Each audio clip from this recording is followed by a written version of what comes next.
I think we're good. All right, let me see. Bisexual Russians. Remember, kids are gonna be watching this. Like, how come we've never seen a bisexual Russian before? A bisexual Russian? Russians know we with the gay shit.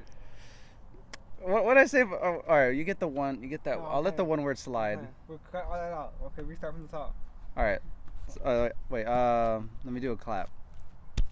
That's when I know to cut it. All right. All right, guys. Welcome back to the new video. I got my brother right here. We're just gonna be talking about, whatever. And actually, here, Eddie, show off what you got right there. My $2 ring, my other brother Rafi, he folded it for me. Yeah, it's a $2 ring. $2 stuff. Yeah, we used to do that back in elementary school. But yeah, no. My lucky $2 bill, and I had it for 3 years. Wait, how'd you get it? How did I get it? I don't know. I just had it one day. But a nice little story is when I got picked up and booked, and they came and scooped me out of my room middle of the night. The police, when they booked me, they actually didn't end up putting this $2 bill into the money machine. Which, all the cash that you come into jail with, they all put it into a money machine, and they put it onto a card that you could use in jail. But luckily, they saved my lucky $2 bill, and they left it in my wallet. Real stuff. I like that. All right. No, we're not good. He's 3 years old. Why do you gotta show up now? Like all time and places to be. Whatever. All right, guest appearance. We got one of our brothers, Rafi, walking through. All right, Eddie. So, I guess one of the main topics I want to talk about in this video, I felt inspired, is what's your message to like woke people and like the people that are just going crazy over Trump getting in office? My question to woke people. No, what's your message to woke people? Yeah, what do you guys? If you had a person right in front of you, it's like they're freaking out about Trump. What do you got to say to them? Why are you freaking out? Are you a nerd? Like, you need to relax. There's nothing to freak about. Like this, like we shouldn't be like freaking about. We shouldn't be freaking out about nothing political. That's the last thing anybody should be freaking out over. Like I guess it's pretty important or not, but people freaking out about it don't help. Freaking out is not cool, dog. Mm-hmm. So what do you think about them calling him like Hitler and all that stuff? These people are over the top. To really think that in this day and age, America would let a tyrant run it, Americans aren't about that. You know how many Americans love all their amendments, all their free rights. Like, everybody like look at the world right now. I got like two sides, like Republican and Democrat. But really, everybody just Americans.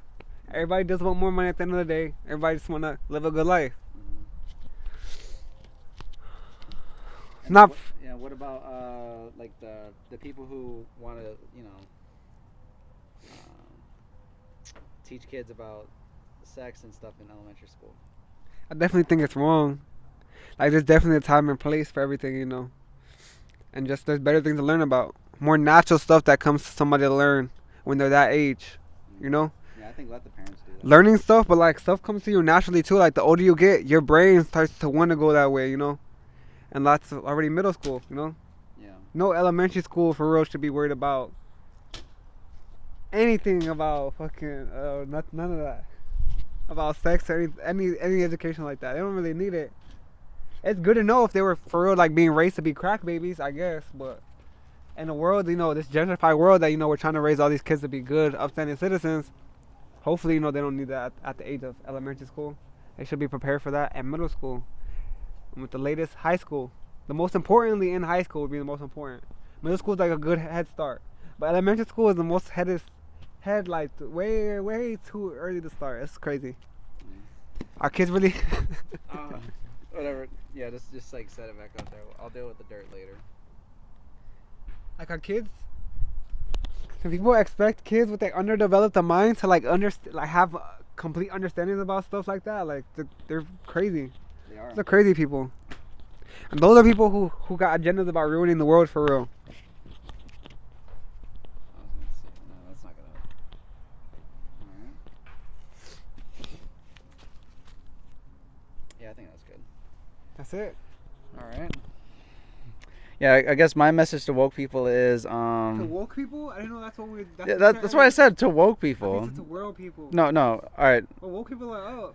All right, woke people. What do you got to say to woke people? Well, it's like, hey, woke people are up. Like, If you're really woke, it ain't nothing to say to you. You know, you already know that this world has nothing good about it. You know, and getting wrapped into all the worldly things that have to do with this world, it's only gonna make you stress out, freak out more. You know, Yeah. or lose more. It's gonna make you think you have more of an understanding of worldly things, but in the overall grasp of life and your spirit and your soul, you're gonna lose the bigger picture of it all. You know? Mm-hmm. And then, but do you still think like black people are oppressed today and white people are oppressed? Really, I don't think black people are as oppressed as they say. That narrative.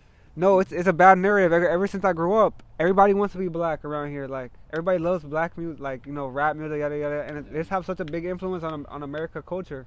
Mm-hmm. So with that being said, the way that they keep trying to go with, you know, they're oppressed.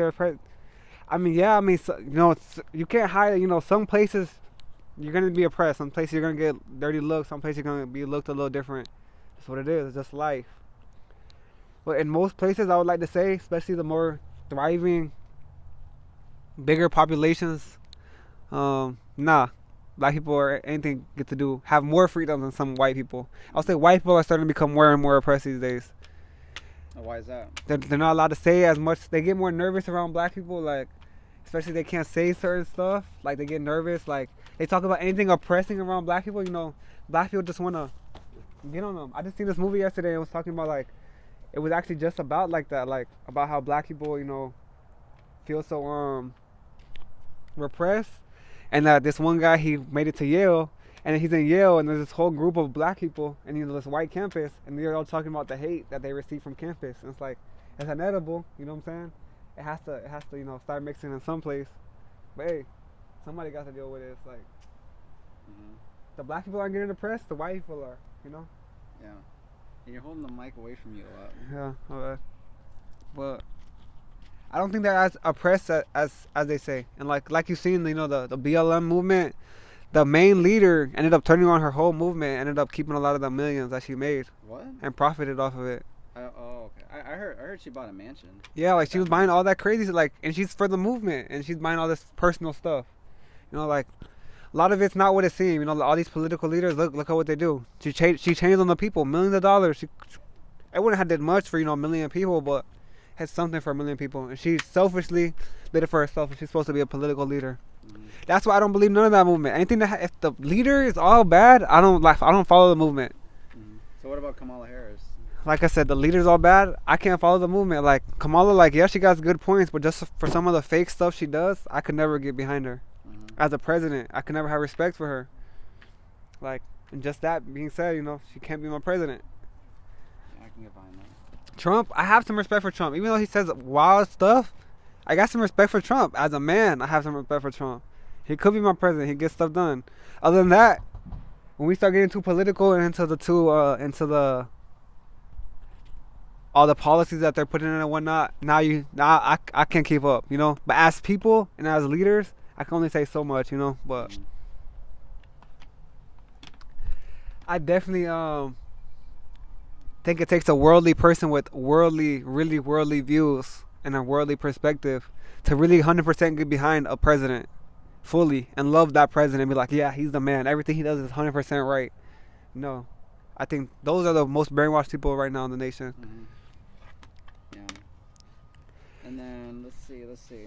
But you gotta think, a lot of people didn't grow up like us, you know, in schools young. Like a lot of these people are finally getting changed, already out of school, and their lives where they see the same 30 people for the next 10, 20 years, you know, going to their job every day, yada, yada, yada, keeping themselves like that. They don't go out of the norm. They don't care about mixing in with other people, other colors. You know, some people are stuck in their office job with all their office people who they work with. Some, you know, some people are stuck in their factory jobs with everybody who they work with. And sometimes, you know, I'm over here working with a whole bunch of Mexicans. For the last 4 years, I've been working with the same 30 people in my shop. You know what I'm saying? Imagine Johnny, who's been working there 20 years, so he's been working with the same 30 people for 20 years.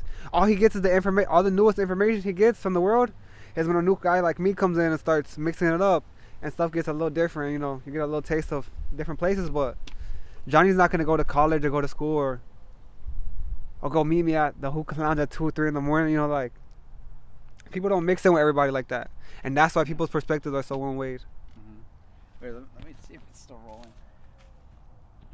Yeah, it's rolling. That's good. All right. Let's see. All right. I guess my message to woke people is like like I know a lot of woke people are like they go to school for like philosophy and all that stuff. Like philosophy is cool and all, but I'll tell you what, all those men that you study, their philosophy only takes you so far, and it's very limited, and it's ultimately it's a way to find reasoning and belief and purpose in life without God. And a lot of those philosophers they study in school are godless men, you know. And sure, they got some wise things to say, like Patrice O'Neill. He's this black comedian. He said like, communism it could be a good idea, but guess what? People ruin it. Democracy, that could be a good idea, but selfish people ruin it. Like monarchy, selfish people ruin it. But at least in a monarchy, we have one person to point at. It's like, hey, what are you doing? And but yeah, like ultimately, what I would say to the woke people is, stop taking your philosophy from the world, because it What I have to say to that, it only takes you so far. what I have to say to that, Edgar, is like it's only like there's two types of like woke people. It's people who are actually woke and it's people who think they're woke. The people who think they're woke are the farthest people from being up, because these are the people who they have the most worldly view, and you can't be woke with one perspective. If you're not looking at it off for the bigger picture, you're not gonna be able to see any of the picture for real. You're not gonna understand any of the picture, and you're not gonna be woke. All these woke people, Edgar, who you're talking about, they're not really woke, Edgar. If you don't recognize a higher being than yourself, and a higher authority, An ultimate good. an ultimate good. If you're not recognizing a lot of these things, then you're not really woke. You're not really in tune with a lot of things you think you're in tune with. Yeah. It's aimless. That's what I was gonna say. That all the philosophy they study, it's ultimately aimless. The fact that people will study things just to go way out their way with something so theoretical that it could work, but it's so theoretical, instead of something else that could also be theoretical, but it's less of a crazy, like less of a far reach. Yeah, these people are just doing the most just to, I don't know, like somebody who's atheist, like they want to start proving so many ways that God could be fake, and they just want to keep going and going and going. Yeah. And to all all people who think that God isn't real, or you hate the idea of religion, it's like, well, for one thing, I don't even know why you waste a breath fighting against a God that doesn't exist. If he doesn't exist, just ignore the person that's talking about it. But intrinsically, I heard this wise saying. It was, the default mode of the human heart is religion. No matter what, even if you don't believe in God, everybody ultimately worships something. They want to believe in something. A lot of people worship money, sex, feeling good, pleasure, food. Sure, like pleasure can also involve, it's drugs. People need something, bro. Advice. Family. Worship. You can worship self-improvement. You can worship yourself. You can worship other people. Truly, where is all your attention going? Where is all your effort and intention going? That's religion right there. At least with organized religion, you can have like a path to follow. But what I would say with Christianity is that we think that Jesus is the logos. In Greek, logos, that's where we get the word logic from. So we believe that through Jesus, everything was made, and not a single thing was made without him. We believe Jesus is the truth, the way, and the life. And what's humbling about the gospel is it says that everyone is a sinner. No matter how good you are, no matter how bad you are, everybody who doesn't believe in Christ is going to receive the penalty of going to hell, because they have disobeyed God's law, and the law came from a perfect and holy, just God, which I trust to be the judge of everybody. Even if I committed less sins, air quotes, than Hitler or whatever, still, like, me and Hitler, we're both going the same path if we don't trust in Jesus. And I'm gonna step away from that can get dirty, but The whole point is the gospel says you can't make it to heaven. You're not good enough, and nothing you ever do will be good enough. But the only way to get there is through Jesus. And what Jesus tells you is, trust in me, turn away from your life, and pick up your cross and follow me.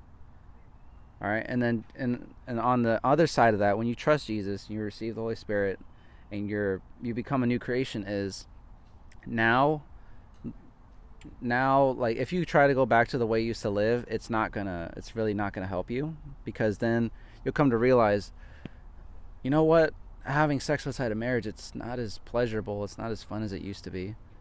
Doing these drugs is not as pleasurable as it used to be. Eating food is not as good as it used to be, because now I get tired of my favorite food. And even just mindlessly distracting myself with movies, entertainment, it's not as good as it used to be. Like all of a sudden, reading my Bible is good for me. All of a sudden, setting aside time to talk to the God who already knows what I'm going to say. It says in Psalm 193, he knows what you're going to say before you even say it. You know? And the gospel, it's an invitation to enter into a relationship with the God who made you. And, you know, he has everything laid out for you. He just wants you to trust in him and just lay out all your desires before him, and let him chisel you over the course of your life into the image of his son. Because ultimately, that's what every believer should strive to be, is to be like Christ. Which means, you know, hey, you got to be merciful, you got to be righteous, and you also got to put to death your desires and take on his desires. You know what I'm saying? So my message to woke people is turn to Christ. Because I don't know what you're doing, I don't know where you are. Turn to Christ. Trust in him, and then just let him lead you from there. Get into a church, read your Bible, do all that. And yeah, and you'll come to see that Jesus is really where life really begins. You know? Man, I got the whole family out here. See, the beginning of real knowledge. Right. The beginning of real knowledge starts with the fear of God, something like that. Yeah, that's Proverbs 1:7. The beginning of true knowledge. The beginning of principal knowledge, like the beginning of everything itself, begins with the fear of God. But explain fear of God. Because some people might take it as like, oh, you gotta be scared. Fear of God, that you just recognize a higher power, a higher authority, that you understand that one day you're gonna have to answer to somebody. Yeah, get out of here. We're doing something. Or sit there, but don't talk. A fear of God serves to not to make you want to be scared all the time, but just the true understanding that somebody has a power to give you consequences. But he does that out of love. And that you're going to receive these consequences no matter what. And it's not to say that because you're going to get consequences, you should live your life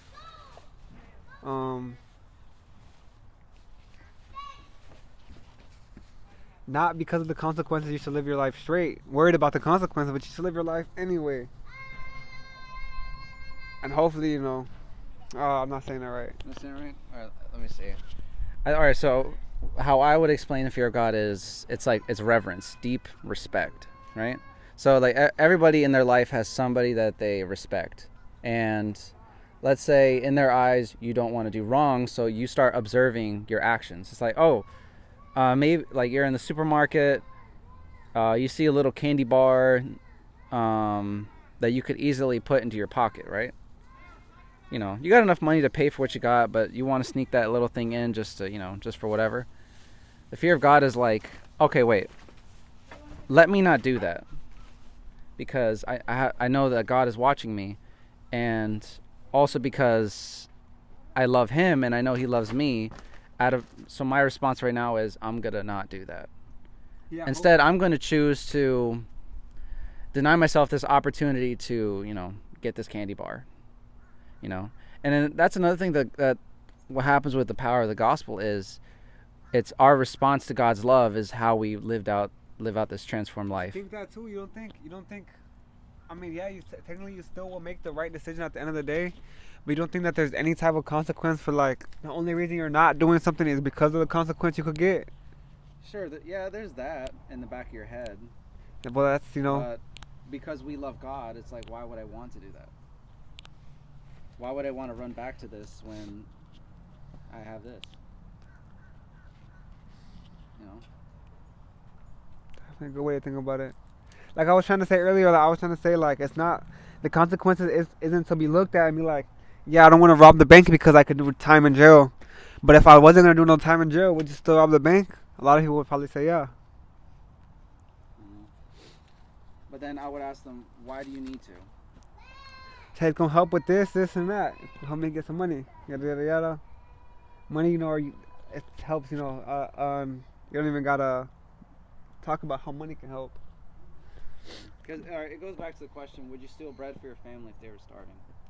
Would you steal bread for your family if they were starving? Yes, I would, Edgar.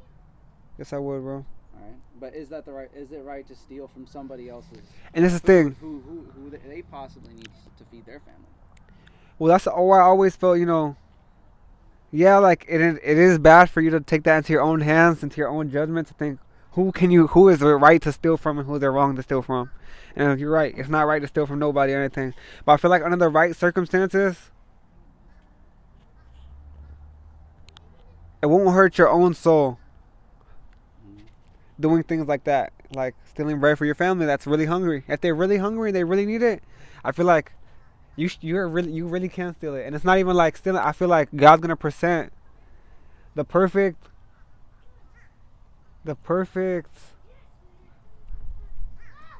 Oh, I'm just really not getting these words today. Opportunity. The perfect opportunity for bread to be right there in your face, so that you can have bread for your family and stuff. Either with giving you a job to do for the day to get money to get bread, or just getting you straight out bread. Somebody handing you. God presents Himself in a lot of ways. So I feel like if your family really was starving, and if you really were down bad like that, and there really were no other options, I feel like you would have options.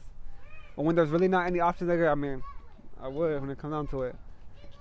Yeah. It comes down to, is it His will or my will? Yeah. And I think I'll notice that response is, because I have this need, I'm going to take care of it. Well, it's a very worldly response. Instead of taking it up with God, and He provides. I mean, it's a very worldly response. I mean, bro, I have two options for real. If I want to live, and if I want my family to live to see another day, hypothetically, I need to steal this bread so we could all eat for the next day. Or we could all just die of hunger and, die with God's will and then, be in a good place after. But it's like, you're just so attached to this life. Yeah. Why did God make us like that, to love this life so much? Oh, actually, He didn't. I've been reading in Romans is like, because we inherit original sin from Adam and Eve. We haven't. The Jewish people call it an evil inclination. So we're inclined to disobey the Torah and to do things our own way. Wow. And like reading our code. Yeah.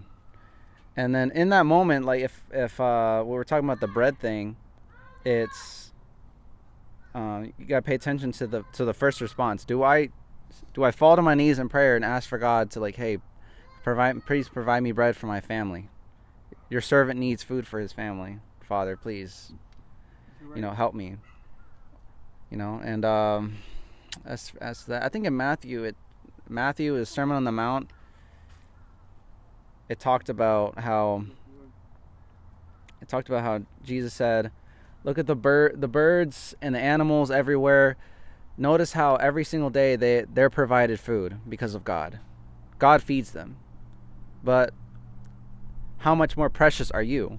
Is God going to let you starve? Is He not going to give you clothes to wear? Is He not going to give you everything that you need to live? All right? So stop worrying about tomorrow. Tomorrow has its own troubles. Worry about today. Go to Him in prayer. He will provide what you need. And like if things were starting to go crazy in this neighborhood, yeah, everybody selflessly, but the consequences of it are, how to put it, yeah, selflessly, I am stepping out to go get resources for my family, but in turn, I'm taking something else from somebody.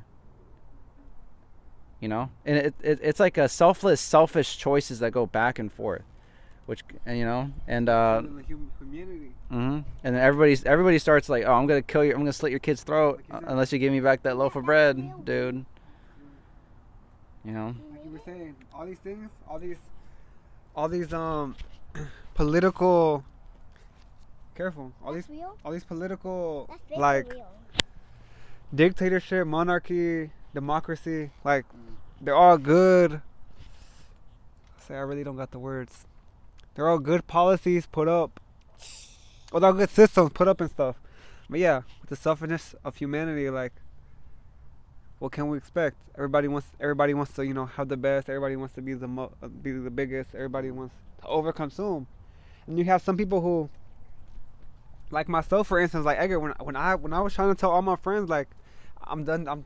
I lost a lot of ambition for my biggest dreams in the world. Like, I don't care if I become the richest. I'll make more money than all my friends. Have the best car than all my friends. Have the best clothes. Like, I'm not trying to be the best or nothing. Like, I'm trying to support my people, help everybody grow, and just like that, like I don't eat until I'm full, just because I know we got 3 other mouths to feed. Everybody gets fair. Like I always liked it like that, humble, selfless. Keep it in front of you. And if everybody was like that, we could have a good system. But everybody's not. Everybody else, then just me being selfless. All it takes is one selfish person. To mess it up. And then I guess we'll end it off on this. Like, Eddie, what do you got to say to people who I saw it was like a news clip, but basically this what are you doing? Go the other way. Don't get in front of the camera. Basically, I saw on the news like I guess these ladies on The View. I don't know if you know what show that is. It's like a morning show. Oh yeah, with the really white lady. With the Whoopi Goldberg and that black lady. But they said basically people who voted for Trump are Nazis, and like there's so much hate and disregard for people who voted for Trump, and I feel like what you said in this recent cycle is everybody's truly making it black and white instead of looking at. Like, okay, we want Trump because when he was president, I didn't have to struggle so hard to pay for rent. I didn't have to pay so much for food. And I felt like my family just prospered more in general. And we didn't have no wars. But you got all these people, who literally they live on Twitter and Instagram. And all they see is comments all day, and this is what they think is the real world. Yeah, and you get people who are in their head, like you said, they're theoretical. It's like theoretically, Kamala,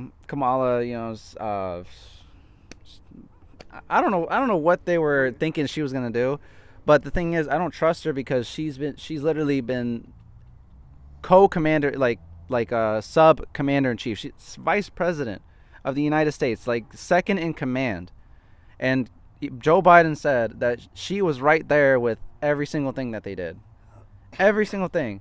So, and then I can't really name one thing that she has done this whole time. I don't trust her as a leader, and I don't trust her as at the same time, Edgar, as a political person. How much are you into politics? And how much are you really invested into it? To where you could say, I don't like Kamala's policies, Okay, because when I looked at it, because I did some side research, because she did say, for example, we're going to give out $25,000 to people who want to sign to get their first home.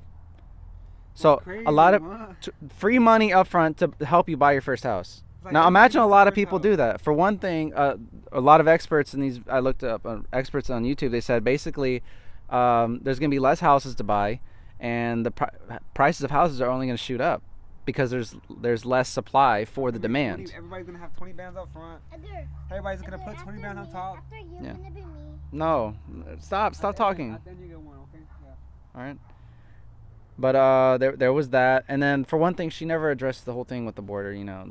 Because if it gets crazy enough, this was my theory, Texan people are going to take it into their own hands and start killing anybody who don't speak English. I don't want to see that. What, to go more off of what you said about Kamala, Fair. Yeah, like all these policies that They just seem like they're coming off so strong, like strong headlines.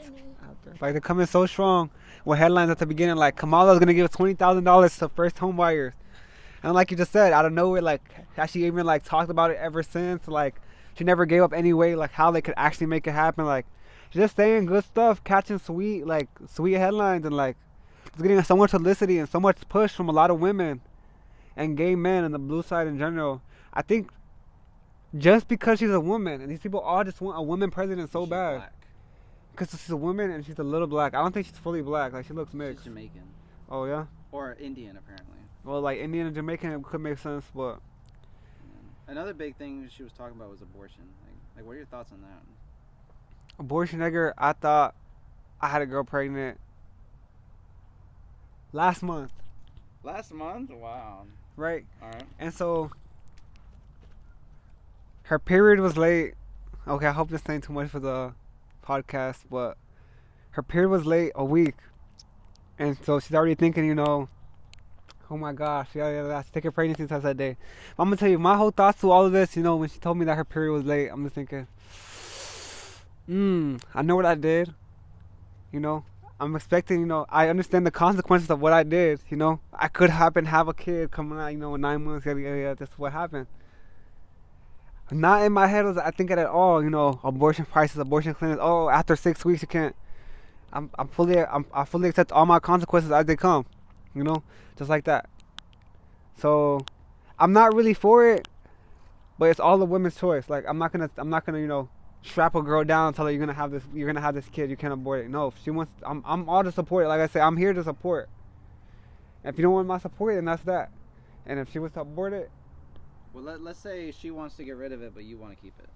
Because right now what I'm hearing is you assign value to life. Yeah, definitely. And I wouldn't like I would have signed anything I had to sign for her. But for me, it would have still been a hard no. You know, every time she asked, "Hey, you sure?" No, not you're sure nothing. This is your decision. You're going with this. You're doing that. I say, you know what I'm saying? I know we did. You know, we would have had this baby. So glad, you know, a pregnancy test came. No baby. I'm not ready for that, you know. But like I said, somebody was looking out. Like I said, Edgar, God knows that I didn't want a kid, but God knows that I was gonna, you know, take care of it, and thank God, you know, He didn't give me one. But He knows that I was ready for it, and I wasn't gonna do nothing to kill it, nothing like that. So what do you got to say to potential baby daddies? Don't do it. If you're not in no position to take care of no kids, keep your John in your pants.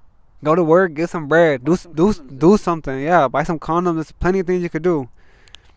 Like, if you're broke out here, you're not in no position to raise these kids. You're just raising more kids that are not gonna be this, you know, becoming the problem of the world. And to the women. And to the women who are letting these problematic men just get them pregnant and like. Have some more respect for yourself. He got me pregnant. That's what they say. Yeah, have some respect for yourself. You was in the same situation, and you over here messing around with somebody, and you know the same consequences, and you know exactly how this life could turn out. So, that being said, people just need to grow up and take full consequences of their actions. They're gonna kill a baby, then they're gonna kill a baby. Hey, they need to accept it. But just like that, I do believe that the baby is life. So just like they need to accept that, you know, they're killing life. They can let life live, or they can kill it. I feel like that one's a black and white one. Yeah. All right, now Valeria has a couple things to say. Because God made us live, though He wants us to live and be strong. Oh. Amen. And to love and spread love. It's still rolling. That's surprising. Valeria, watch. Oh my, Valeria, watch out. All right, don't touch it. All right. Yeah, we'll end it off right here. So my thing with the abortion thing is, you know, I assign. Like even without the God thing in the middle, like I sound like for life. Like just the fact that my mom kept me as a single mom, kept my brother Eddie, like all my. After a short 6-month relationship with my dad, after I don't know how long with you, you know, the fact that I'm still here is literally why I have so much, like you say, so much love for life. Like I wouldn't be here if my mom just thought, oh, my dad's a deadbeat. I don't need a second son. If she didn't accept her consequences for bringing in life, I wouldn't be here. Hey, yeah, shout out our mom for that. And yeah, for me, like, for one thing, I don't like an innocent life being put in the middle because of two irresponsible people. Like, everybody knows the consequence of sex is a baby's gonna be made. A baby's gonna come out.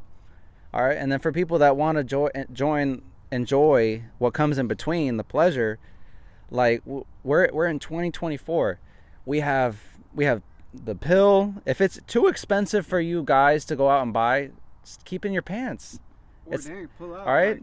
Turn to Christ and like get rid of that. Because honestly, because think about it, if you're chasing women, it's just a lot of money. I can make a whole nother video about that. And then for one thing, you're not. Put it like, because I know a lot of guys want girls that like have low body counts or ideally virgins, and you're not making it any easier to find that. You're not, and you're also conditioning the woman to, in a way, keep doing her original behavior of how she attracts men, and you know.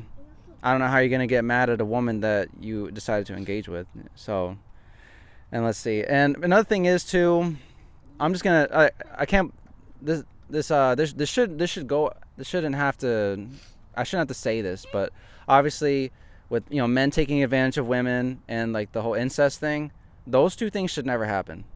I don't know why they do, but that goes to prove men's evil inclination towards sin. All right, because God clearly designed it like this, and I hold the same bar for gay and straight people. If it's everything outside of a one man, one woman, which means one biological guy, one biological woman, marriage, everything outside of that is sinful. Having sex outside of marriage is sinful. Gay sex, sinful. Like, I get on both. I don't care if you're gay and you're doing that. Like, I get on both. God designed sexuality and marriage. So he should be the one that says you're to have it in this context. You know what I'm saying? If I could add something like, yeah. I see it all. Like the more and more I engage in marital and unmarital sex, the more I see like where my heart goes, like dark places. Like you fall out of love for certain things that it's just not supposed to be like that. And you just know it's not good. And then it comes, you do it just to do it. And now you do it just to do it. There's no really pleasure from it. Like an addict. And sometimes you just think you're getting the high from it when you're not. And sometimes you'll think that it'll give you that same high, and then you do it, and then it just doesn't. And it feels even worse. Just be careful what you get yourself into. This world is not what you think. You're not as woke as you think you are. You think you're woke. Mm-hmm. Until Proverbs 7? 1:7. The beginning of principal knowledge starts with the fear of God. You're not woke until you start at number 1. Mm-hmm. All right. Last words from Valeria? We can do this as we can. We are teamwork. Yes. All right, guys. That was a lot. We'll see if we can get Eddie on. We'll talk about Eddie's deep dive into rap and then just what he's learned from it, because he has a lot to. He's got a lot. Like I would say he's like the only other person I've met that's like my intellectual equal, and then also like Mike Golda, his church friend I got. But yeah, Eddie, thank you for getting on. And yeah, to anybody watching it, like I don't know, I'll try to have it organized next time. Maybe like stuff we can run through. But yeah, if anything in this video, affected you, just think about it, and I like to end off every video with the gospel. All right, so the gospel goes, Valeria, don't touch it, don't touch it. All right, I don't want to back up. The gospel goes, in the beginning God made heaven and earth, and he made man in his image. Eventually man sinned against God by eating the forbidden fruit, and ever since then they were tasked to now make their own food and to make it out on their own. And then sin and death entered the world. And because of that, we keep disobeying God over and over and over. And then man just keeps finding new ways to disobey God. And over time, we inherit that same brokenness. We inherit that same inclination to do things that are the opposite of what God has commanded. And when we disobey God, the Torah, as the Jews call it, that's called sin. And because of sin, we deserve to go to hell because we have sinned against a holy and just God, a God who never changed and a God who will never change. And his law never changes no matter the time or the culture. All right? If the culture today said, hey, it's okay to steal, it's okay to take advantage of women, it's okay to kill people, God's law will forever remain the same. It's like, no, don't do that. You should never do that. Because guess what? Because God assigns value in life to everybody. And so what do we do? Well, the only thing you can do is you got to turn to Christ. Call out to God and tell him, Lord, I fall before you. I am trusting in your son, Jesus, and I am trusting I'm trusting in him for my salvation, because I now realize that I'm a sinner. I deserve hell, but thank you for your mercy in sending your son to take the punishment for me. And I asked him for him to be my savior. And then this probably wasn't the best way to do it, but trust in Christ, trust in Jesus, and then right after that, get into a church that teaches the Bible. Okay, all right. Stay away from the Mormons and the Jehovah's Witnesses. We do not recognize them as being in the body of Christ. That's a whole other thing. Get into a church, read your Bible, pray a lot. All right, and you could talk to God like as if he's a person, but obviously have some respect. Enter into his presence with respect and just tell him what's on your mind. Ask him for things, and pray. And prayer, it means to ask. So ask for things that are according to his will.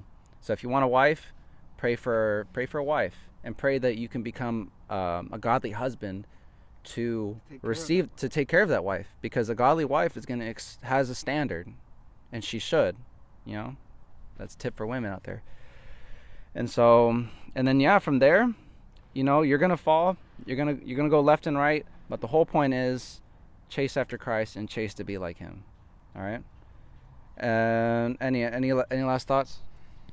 Yeah, I just want to say good thoughts from my big brother right there in the good, righteous Christian perspective. I just want to say hashtag no script. It's all authentic, straight out the dome. Last words from Valeria. She wants to shout out to subscribers. Subscribe and like the channel. If you're one of these, subscribe, you like it. Yeah. All right, guys. See you later.